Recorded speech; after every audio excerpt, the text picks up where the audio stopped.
I want to welcome you to week 2 of DIS 630.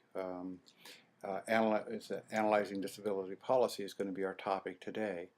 One of the things that I wanted to clarify is that with each week, my intention is to discuss the readings in general and provide PowerPoint lectures that capture the fundamental principles of all the readings collectively for that week.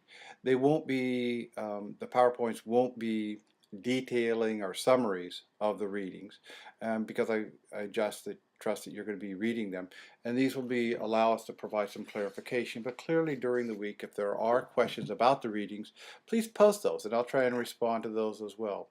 One of the things you'll also notice that am posting today is also a video response to the lecture video response on YouTube, and I'll try and make sure that I do that as well when I can.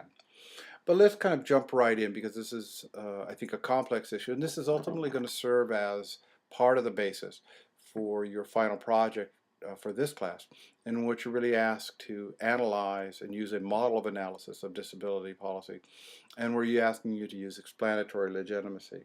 We'll go over that, and we'll try and answer any questions we have. But let's begin, as we always do, with a conversation about some definitions. And this is a reiteration from last week, but policy is that set of explicit statements that guide legitimate status and responses to membership status in the form of resource allocation, resource access, and other action responses to legitimate category members, in this situation, disabled members. And one of the things we'll look at in terms of disability policy are those policies that allocate resources, those policies that deal with actions such as eliminating barriers or preventing kinds of discrimination or working against discrimination.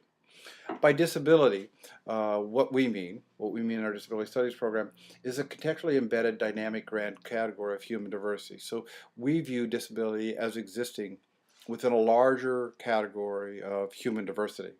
And by disability policy, how Liz DePoy and I have defined it, how we would suggest one of the ways to think about it is as 3 kind of subcategories.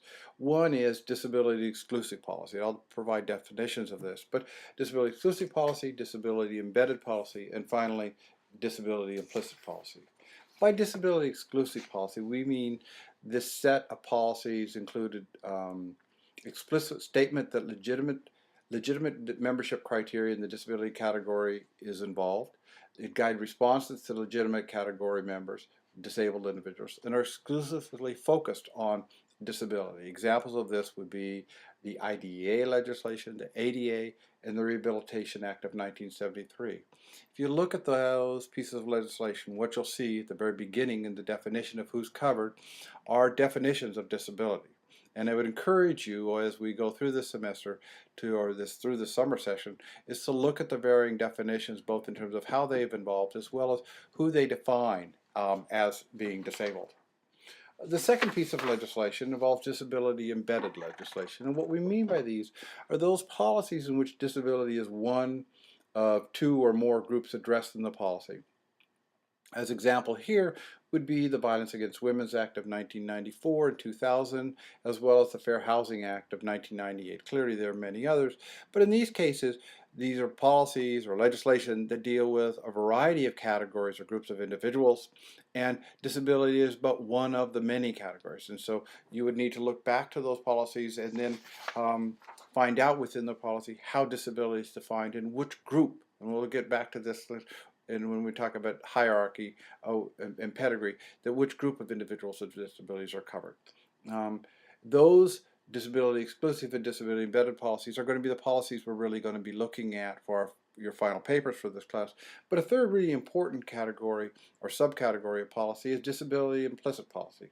And here we would include those policies that do not name disability but tacitly define and respond to it through its prevention, elimination, or manipulation. Examples here might be things such as seatbelt laws, helmet laws, or laws regulating the use of lead paint, public housing projects, all designed to prevent disabling embodied conditions. Again, they don't necessarily specify disability as being their intent, but that's what ultimately we would suggest that they are focused on. we do this within this policy analysis within the framework of explanatory legitimacy. And one of the things to look back is the long heritage of that. The reading for this class details that, but really we're talking about theory that dates back to 400 BCE. And legitimacy theory has a complex and involved history in which it examines the basis on which a phenomena is seen as genuine or authentic, e.g., what qualifies someone as being placed in the category of disability. So how do you become a member of that group? Who specifies that you are a member? Under explanatory legitimacy, it really is divided into three sub-elements, each of equal importance. Description is the what. It's the appearance, behavior, and experience without the why. So what do you observe? What do you see out there? What's your sense of that? The explanation piece is the why. Why people appear, behave, and experience. There are many explanations can be advanced for a single descriptor. An example here might be, if you see me walking across the quad at the University of Maine, and one of the things that you notice is that I'm walking with a stick. I could be walking with a stick because I'm on my way to do the Appalachian Trail and I have my hiking stick with me, or perhaps I'm walking because I have some kind of medical condition or medical explanation for use of a cane. In both cases, what you would see me is walking across campus using some kind of a device with multiple and at times overlapping or competing, simultaneous even definitions or explanations for why I'm doing that. Finally, we're talking about legitimacy, and that's that value judgment about membership and response. And this is largely where disability policy comes into play in terms of what explanations place individuals within the category of disability. So what explanations are we going to accept as people being defined as legitimate members of that category, and what are going to be our responses for the category members. And when we're dealing with policy, remember we're dealing everything from resource allocations in terms of what kinds of opportunities, what kinds of things do we need to provide, what kind of resources, financial and otherwise, as well as dealing with issues of removal of barriers and anti-discrimination legislation.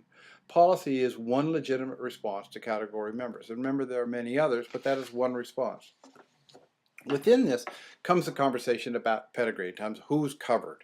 Clearly within disability there is a hierarchy of club membership, and not all members are legitimately eligible for all policies. And so thinking about which policies cover what and what degree. And so I would ask you to be judicious in your examination of policies and think about who's covered. Pedigree determines which policy will apply to which members of the disability category. And to that end, and I think one of the things that we've done is provided you with a table that will help you break down that a little bit, and it breaks along two dimensions. Dimension one, the horizontal axis, it deals with 4 subdivisions of policy on the basis of both content and explicitly intended outcome. There we're dealing with legitimacy as worthy of life refers to policies that are concerned with conferring or removing life. Legitimacy of citizen participation contains policies that situate individuals and groups as bona fide, partial, or excluded members of their local, state, national, and global communities. Legitimacy of citizen responsibility addresses the extent to which citizens are held accountable for their behaviors and consequences. So if I do something, is somebody going to hold me responsible for that, or am I going to be put in a position where that's not held? I'm not going to be held accountable. Legitimacy for material rights and benefits contains policy concerning the distribution of resources and the access to freedoms and rights. On the vertical axis, what you'll see is the policy is also broken into interior and exterior. The interior are those would guide responses based upon following the division of interior focus, the base of explaining legitimacy as an embodied condition. Exterior policies deal with explanation of the barriers which exclude disabled members from participation in their rights. And finally, as part of what we're going to be looking at and discussing this week as well as next, is policy as value. Inherent in policy is a view of humans. Inherent in policy is what is desirable. Inherent in policy is what is considered good. And policy reveals social valuation as well as devaluation. Thank you very much.